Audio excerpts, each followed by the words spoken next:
conscientes de la suerte que tenéis de estar aquí.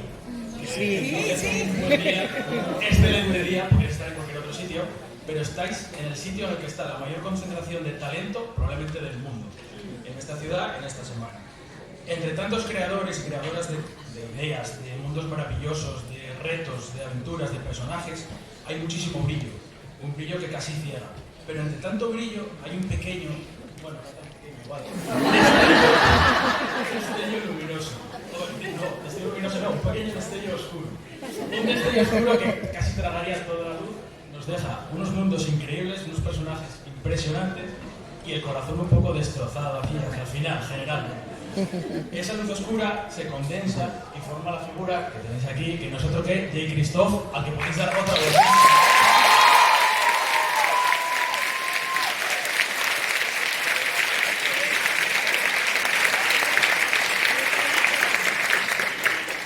Primera pregunta rápida para Joe. ¿Qué quiere más talento?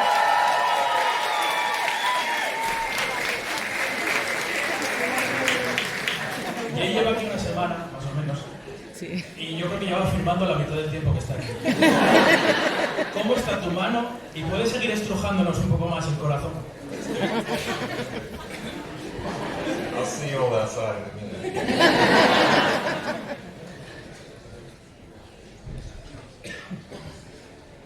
Oh, always. Always room for suffering. Siempre, siempre. Con tal de hacer sufrir, siempre. Las historias yo creo que hay que contarlas desde el principio, aunque quizás Jay y Gabriel de León me lleven un poco la contraria en ese sentido. Tormenta, la primera novela que publicó Jay, apareció en 2012 y él llevaba como una década trabajando en el mundo del marketing y de la publicidad. Me gustaría saber qué le impulsó en ese momento a comenzar a escribir antes de cualquier otro.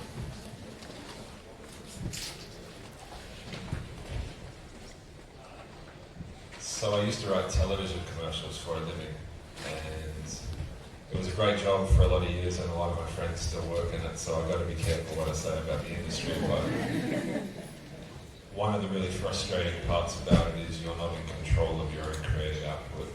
You are a small cog in a very big engine. You're the guy who thinks of the ideas, but there are 20 other people in the room who want to have an opinion, and inevitably when you get too many cooks into the kitchen, the soup gets ruined. So you can write the best script that you've ever written in your life, and then you watch it just get slowly hacked to pieces by market research and focus groups and the client who's in a bad mood because his wife isn't taking care of him or whatever, and your creative output just gets killed. You watch your ideas, it's like World War I and the Battle of the Somme. You just send your ideas up over the top of the church,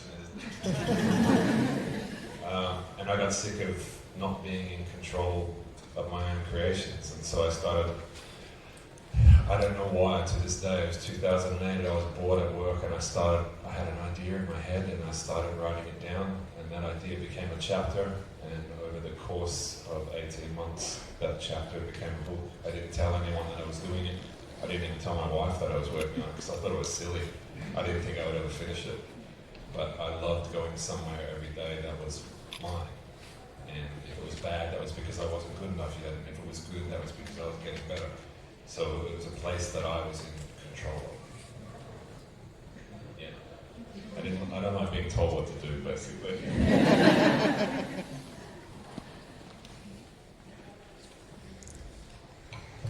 Pues yo me dediqué durante 10 años a escribir anuncios para televisión. Tengo que tener cuidado con lo que digo sobre este sector, porque todavía tengo muchos amigos que trabajan allí y, en fin, no debería hablar muy mal de ello. Pero el caso es que acabé harto de que mi obra se escapara de mi control, de no poder tener ningún tipo de control sobre lo que hacía, de sentirme como que era una tuerca más en el engranaje, que no dependía solo de mí en la creatividad, sino que había otras 20 personas que podían ejercer influencia sobre lo que yo estaba haciendo. Y ya sabéis lo que dice el refrán, que demasiados cocineros estropean el guiso. Creo que eso se nota mucho en el mundo de la publicidad. Todo el mundo cree que tiene derecho a emitir una opinión.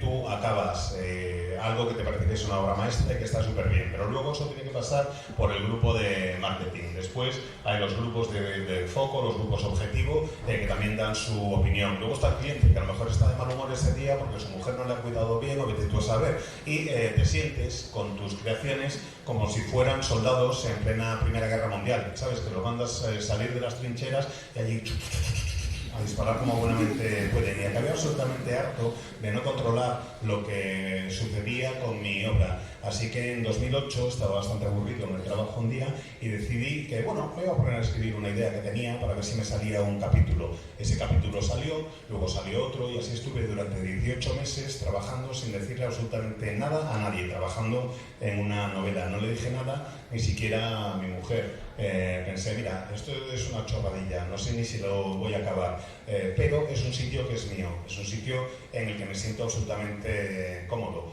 ¿Que sale mal? Pues quiere decir que no era lo bastante bueno para hacerlo. ¿Que sale bien? Pues mira, genial, porque encima soy yo el que controla todo el proceso. Y ese fue el motivo que me inspiró. En fin, eso y que, como os habréis dado cuenta, no me gusta que me digan lo que tengo que hacer. No. Creo que es el momento de recordarte alguna de las cosas que has escrito. No voy a echarte en cara nada grave, no voy a hablar ni de caballos, ni de personajes que mueren, ni nada de eso. Te voy a recordar una frase que escribiste. Los libros que amamos nos aman a nosotros. Igual que nosotros dejamos nuestra señal en sus páginas, esas páginas dejan su señal en nosotros. Lo veo en ti igual que lo veo en mí mismo. Eres hija de las palabras, una chica con una historia que contar. Esta frase viene de Nunca Noche y me sirve para preguntarte por tus referentes pasados y tus referentes inmediatos y que tienes siempre presente. ¿Eres un hijo de las palabras en realidad?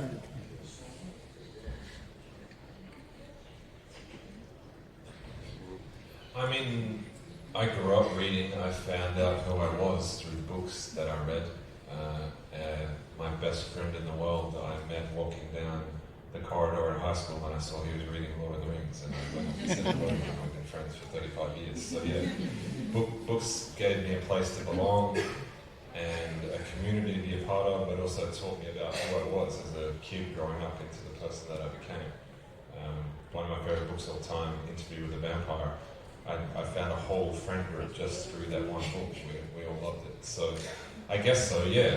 And the wonderful thing about it is now I get the opportunity to give that gift back to readers in the same way that that gift was given to me by the authors that I loved when I was growing up. So for all of you here today, to everyone at Celsius, like, this has been the coolest festival I've ever been to in my life.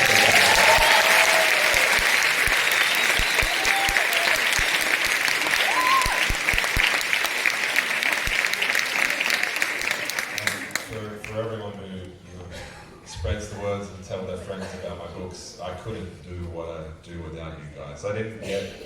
I started small and I kind of grew through word of mouth. Nevernight became a big thing over time because of people like you, like people who would hand the book to their friends and say, you have to read this. So for everyone here who's taken the time to tell their friends or anyone about my work, I really appreciate you. I couldn't do what I do without you.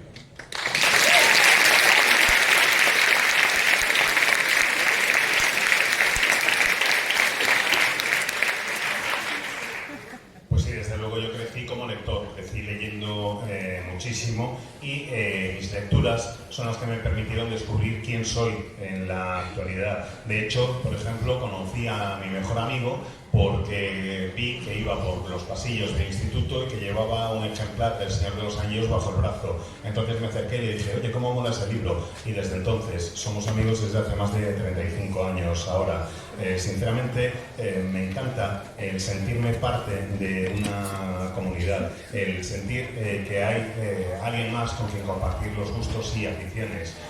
A mí me encanta, por ejemplo, Entrevista con el vampiro, es uno de mis libros favoritos, y gracias a ese libro he conocido toda una comunidad de gente a la que también le gusta mucho ese libro y con quien ir compartiendo luego otras aficiones. Así que siento que ahora es el momento de devolver ese regalo como autor a los lectores y me encanta poder hacerlo. A todos los que habéis acudido al Celsius 232, bueno, deciros que es el festival más chulo en el que he estado en mi vida y que os agradezco que hayáis venido. Y también agradeceros que habléis de mis libros, porque sin vosotros no hubiera sido posible. Yo no he sido un fenómeno de la noche a la mañana, sino que he funcionado mucho con el boca a oreja, con la gente que llega con el libro y le dice a un amigo o una amiga, oye, tienes que leerte esto, tienes que echarle un ojo porque está súper bien. Así que a todos los que habéis dedicado un momento de vuestro tiempo a recomendar mi obra, muchísimas gracias, de verdad, porque sin vosotros esto no hubiera sido posible.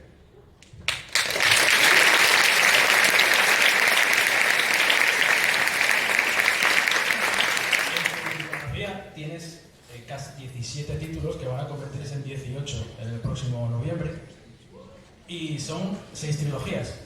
¿Por qué de 3 en 3?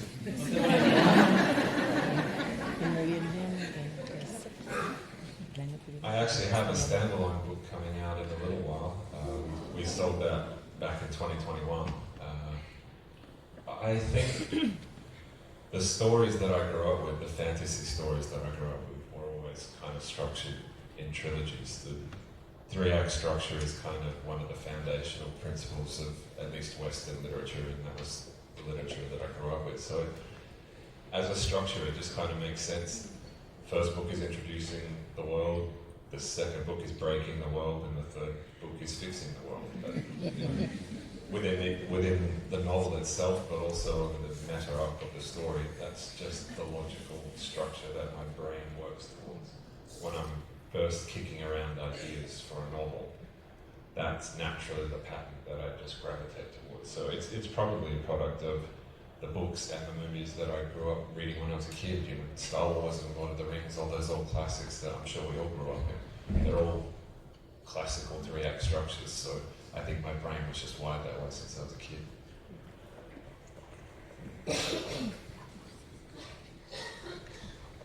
The second books are hard though. Book number 2 is always hard.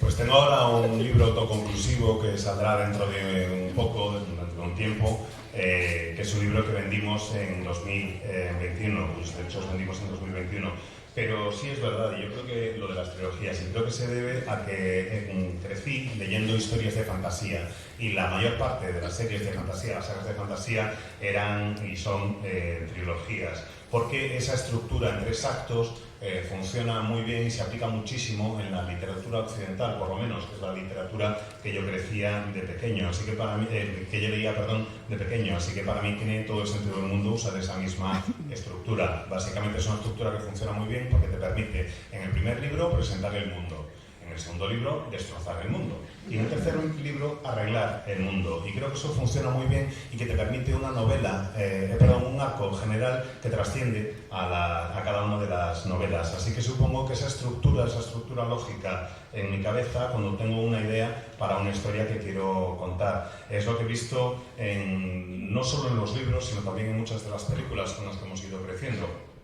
Desde Star Wars al Señor de los Anillos, esa estructura en 3 actos y en 3 entregas creo que se me quedó grabada de pequeño y que así se me quedó cableado el cerebro para poder contar las historias en 3.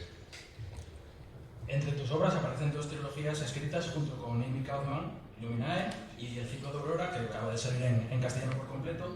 Son 6 años de trabajo continuo, de 2015 a 2021, de una relación profesional y creativa que comenzó por un mero trámite burocrático, por un consejo para cumplir un formulario de impuestos, lo más aburrido que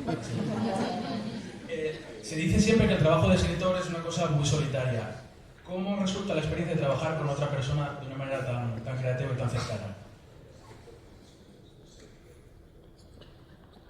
It's a lot of fun. It's like being married, I guess. If you marry the right person, then it's bliss. If you marry the wrong person, it's fucking terrible. And I was lucky. Amy and I were friends before we started writing together. We just used to get together every month and have breakfast and talk about our books were kind of coming out at around the same time. So we were just talking about our experience in publishing and how it was being a newbie author. And one day she came in and said, I had a dream that we wrote a book together. She couldn't remember what the book was about, but we started thinking, what kind of book would we like to write, and it all went from there. So it started as a dream. But the best thing about working with a co-author is you're getting immediate feedback. Usually when you're writing a book by yourself, you're writing in solitude for a good chunk of time. Even if you have beta readers that you're sending work out to, you probably shouldn't be sending them one chapter at a time. You want to get a good chunk of words down so they understand the work in context.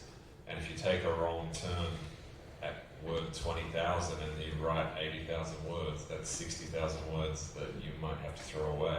Whereas if you have a co-author, you're kind of sending work back and forth all the time, so you very quickly learn what works and what doesn't.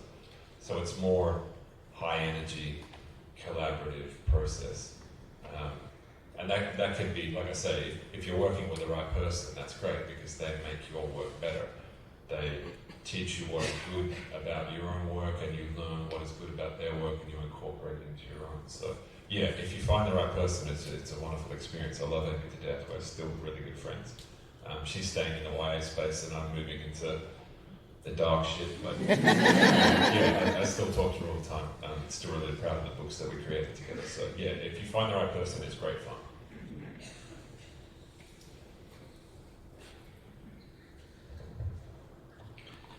Pues es como un matrimonio, cuando te pones a escribir con alguien una novela a cuatro manos. Si eliges a la persona adecuada, el matrimonio es fantástico, es una auténtica maravilla, es una bendición. Pero si te casas con la persona que no toca, menuda putada. Nosotros éramos amigos, Amy y yo, antes de empezar a colaborar y a trabajar juntos. Solíamos quedar una vez al mes para desayunar y hablábamos de los libros que nos gustaban, de nuestras influencias y también de cómo iban nuestras incipientes carreras como autores, porque empezábamos a publicar poco más o menos al mismo tiempo los dos. Y de repente un día, en uno de estos desayunos, Amy me dijo: oye, he soñado que escribíamos un libro juntos. No se acordaba de qué iba el libro, pero sí me contó lo del sueño, y entonces ese fue el punto de partida en el que empezamos a intercambiar ideas y a partir del que empezamos a desarrollar nuestra obra conjunta a partir de un sueño. Ese fue el origen. Está muy bien lo de colaborar con otra persona, con otro autor u otra autora, en este caso, porque recibes feedback inmediato, te dan inmediatamente una opinión sobre la calidad de lo que estás escribiendo. Como sabéis, la escritura es un trabajo muy solitario y aunque envíes tus textos y tus borradores a lectores beta, normalmente siempre esperas a enviarles pues una buena porción de la obra para que se hagan una idea de qué va a ir el libro. Quieres que tengan lo suficiente como para poder juzgarlo todo en contexto. Eso implica que si has escrito pues 80.000 palabras y en torno a las 20.000 has tomado una decisión equivocada y que no funciona, luego cuando te la descubran vas a tener que tirar a la basura 60.000 palabras. Cuando estás escribiendo con otro autor o con otra autora, este proceso es mucho más rápido porque estás constantemente enviando y recibiendo material, y así puedes tratar de averiguar qué es lo que funciona y qué es lo que no funciona. Hay una energía de colaboración realmente extraordinaria en este tipo de relación creativa, y está muy bien porque vas viendo cómo va creciendo tu trabajo al tiempo que vas desarrollando la relación con otra persona y vas haciendo entre los dos que la obra sea mejor. Si encuentras a la persona adecuada, la experiencia es maravillosa. Fue el caso con Amy, seguimos siendo amigos, pero ella se ha decantado más hacia la claridad y yo soy más del rollo oscuridad. Así que estuvo muy bien lo de trabajar juntos, me encantó, y también que podamos seguir siendo amigos. Leer los libros de J. Christoph es sumergirse en un montón de mundos, desde los conflictos galácticos de Aurora y su escuadrón a un mundo posapocalíptico como el de Lifelike, pasando por ese particular Japón casi steampunk, o la dupla gótica de Estrella y Elida Ende, Nunca Noche y el vampiro, con su juego de luz, oscuridad y demás. Durante el proceso de creación, ¿cuál crees que es la chispa que hace que consideres que ese mundo tiene la vida suficiente en su interior como para desarrollar una historia en él?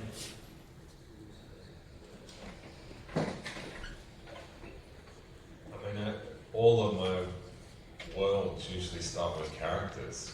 Character is the most important part of storytelling to me. People may love your setting, but no one falls in love. No one is in love with Westeros. People Jon Snow or Arya Stark. People aren't in love with Atreya, they're in love with Mia. People aren't in love with Elladan, they're in love with Gabriel. So character is kind of at the heart of the worlds that I build. I build a person that interests me, and then I put them in an interesting place, a way that you know, some way that will challenge some integral part of them. You know, the thought. I imagined Mia. She kind of appeared to me in my head one day. There's a comic book character called Emily the Strange. I don't know if you guys know Emily the Strange. You got her in Spain. But she would, you know, all the goth girls would have her on her backpack. She was this little girl with, you know, straight black hair, and she always had cats around her. And so I just aged her up and gave her a sword, and that was Mia. I knew that she was going to be able to manipulate shadows, but an assassin who can manipulate shadows is kind of OP. So I needed to do something to limit her power, so I put her in a world where there's no darkness. So it's great, you can manipulate shadows, but there's no shadows anyway, so you're immediately on the back foot. So that whole world and the idea behind the three sons came out of the character of Mia. I gave her a strength, and then I needed to give her a limitation. So the entire world kind of revolves around her. And that's why people ask me to write more Nevernight books all the time, but they don't want more Nevernight books, they want more Mia books, because they're in love with the character, not the world. They think they would want to hear a story about Jon or whoever, but everyone is in love with the character, so that's kind of where I start, and I build the world and an interesting world around the character whose world and thought and heart I want to explore. So character is key, always.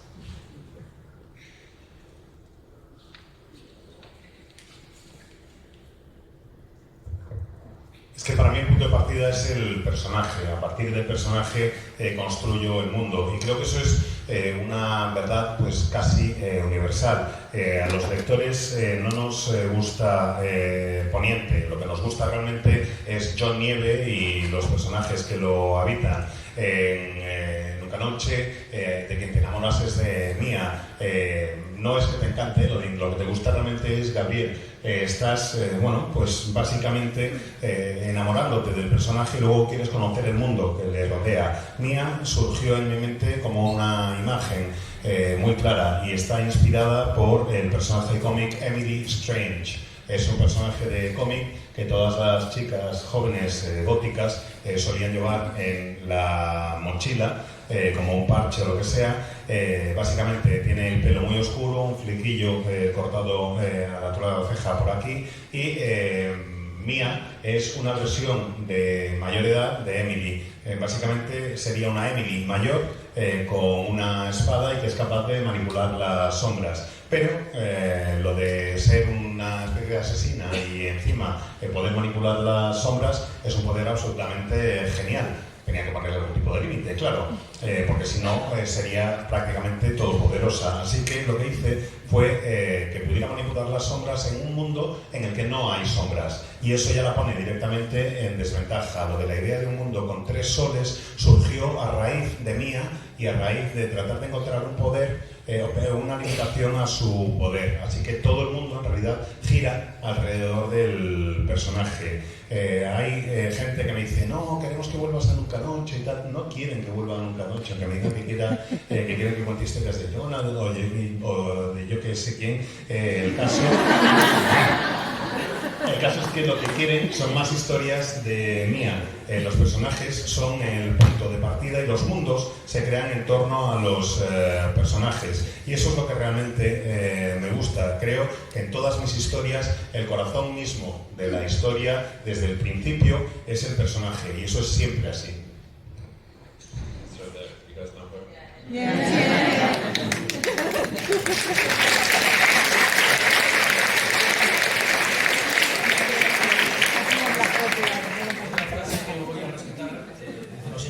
Es mejor que te disparen por lo que eres a que te abracen por lo que no eres. Esto es una pequeña trampa porque no es mía, es de Lifeline, y me sirve para introducir un aspecto clave del trabajo de J. Christoph, que es ese espíritu irreverente, de romper con lo normativo, con lo que debería ser. Y como podemos apreciar en protagonistas, como decía, que es un buen ejemplo de eso. Esa lucha contra lo preestablecido, ya sea en forma de normas sociales, de megacorporaciones, de credos, de cultos religiosos organizados, de lo que sea. ¿Crees que es un aspecto clave que te ayuda a dar forma a estos personajes tan característicos y que además te ayuda a conectar con otras generaciones de lectoras y lectores?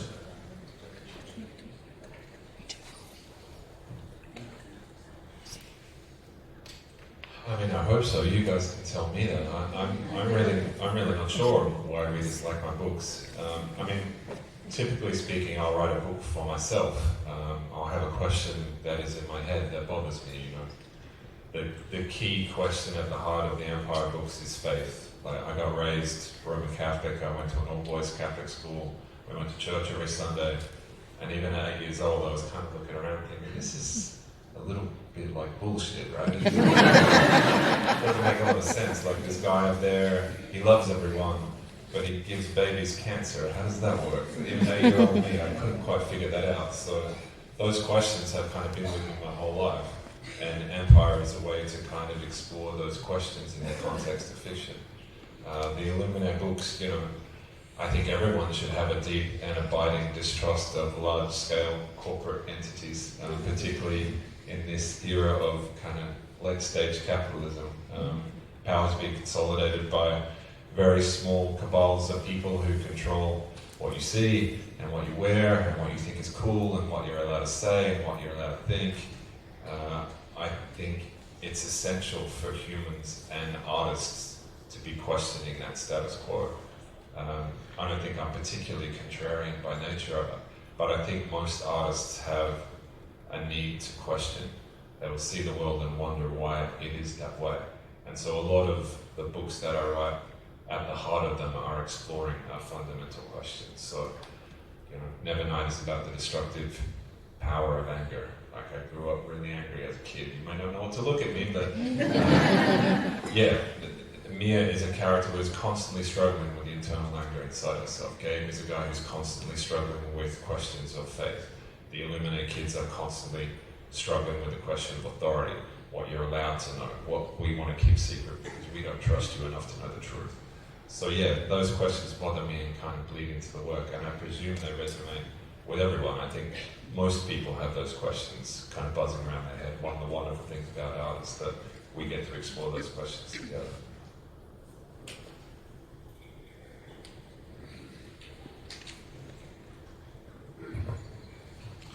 Pues la verdad es que espero siempre contar las historias que me llaman la atención, hablar de las preguntas que realmente me preocupan.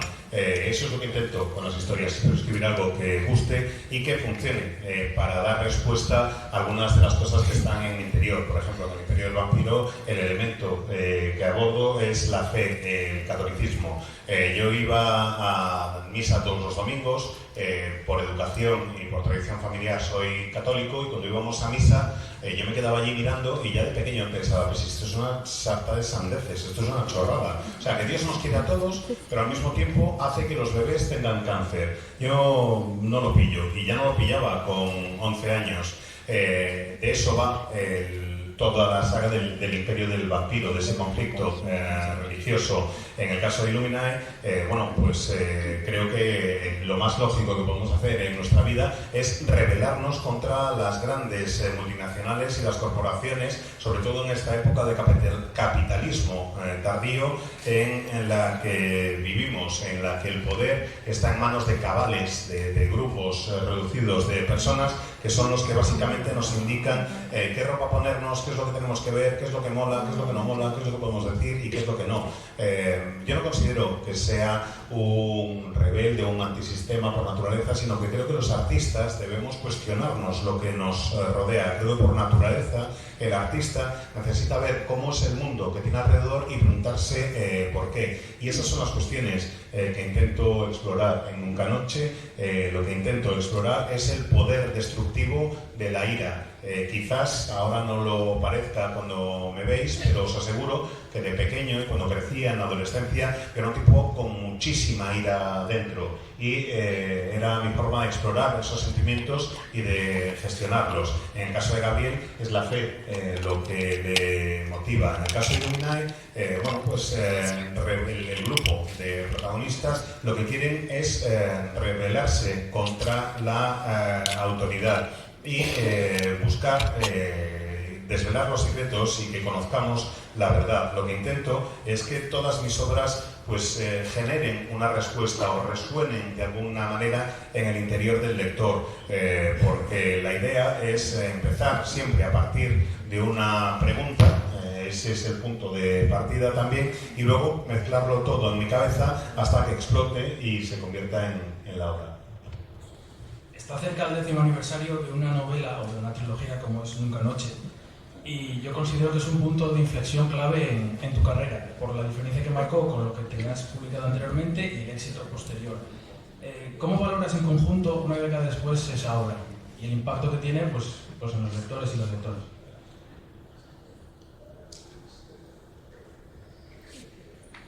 No te voy a decir que vuelvas al mundo de Nunca Noche porque creo que ya está todo dicho.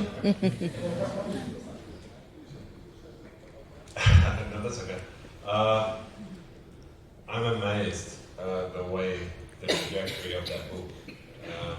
It was the smallest advance I'd ever been paid by my publisher, like the least amount of money I got given up front. No one thought anyone was going to buy that book. I remember I accidentally got CC'd on an email chain from the sales department at my publisher.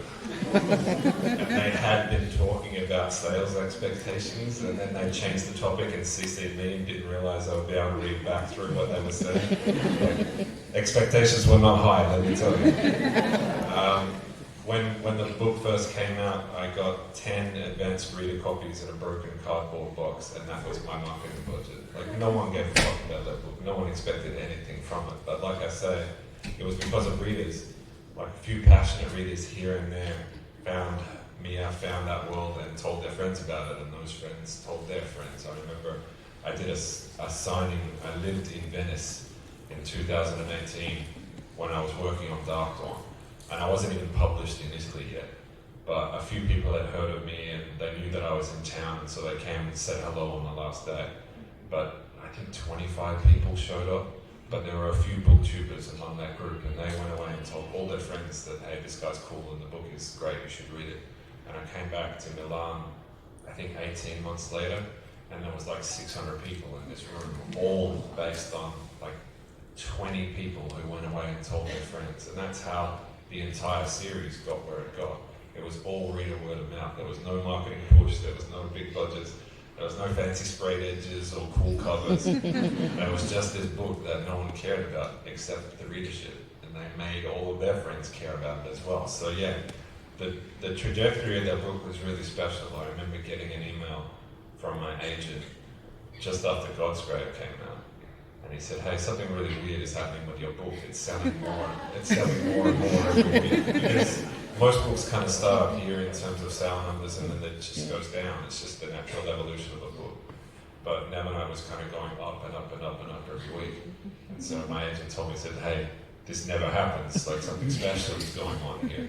And it was all because of you guys. It was all because of the readership.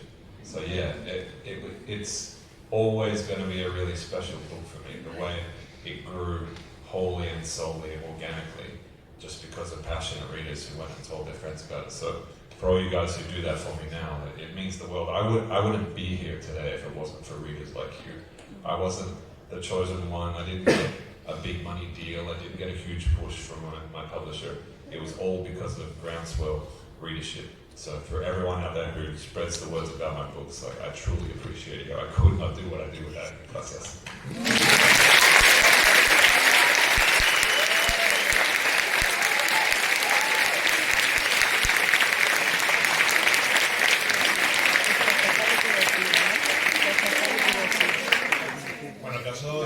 Nunca Noche es un libro muy especial para mí.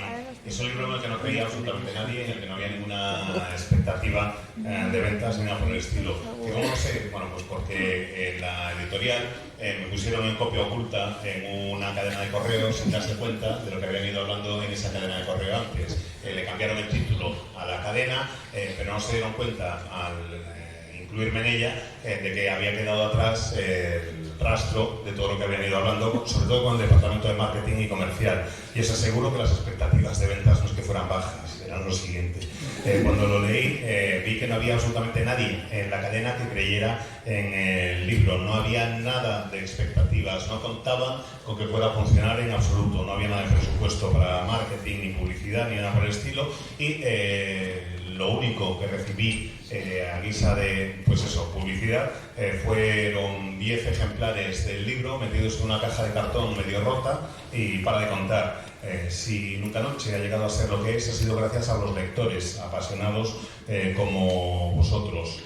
Recuerdo el haber ido a escribir a Italia para acabar el libro. Estaba en Venecia en 2018 más o menos y estaba trabajando en las entregas de la trilogía y no se había publicado siquiera el libro en Italia todavía, pero había alguna gente que había oído hablar de mí y bueno, pues hicimos como una especie de un café con algunos booktubers y con lectores y demás en Venecia. Eran unas 25 personas más o menos, 20-25 personas las que aparecieron y llegaron allí, estuvimos charlando, empezaron a leer el libro y empezaron a decirle a sus amigos: oye, compraos este libro, que este libro mola, compraos este libro, que este libro mola.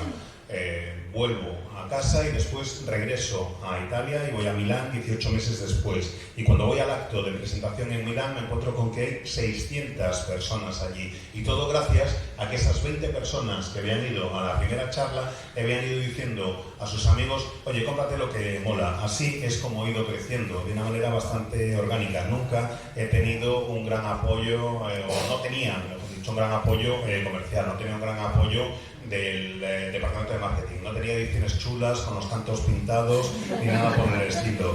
Simplemente tenía amigos que traían a sus amigos a mi mundo y eso os lo agradezco muchísimo y lo respeto un montón.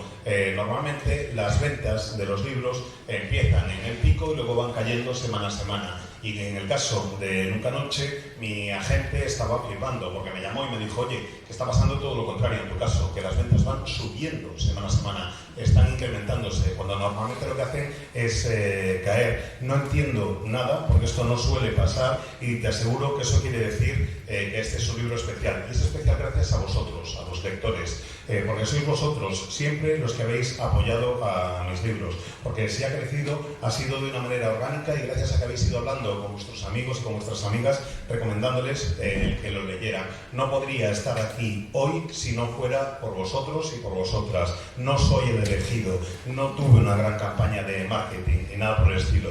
Si me he convertido en lo que me he convertido es gracias a vosotros y a vosotras, y eso lo llevo aquí.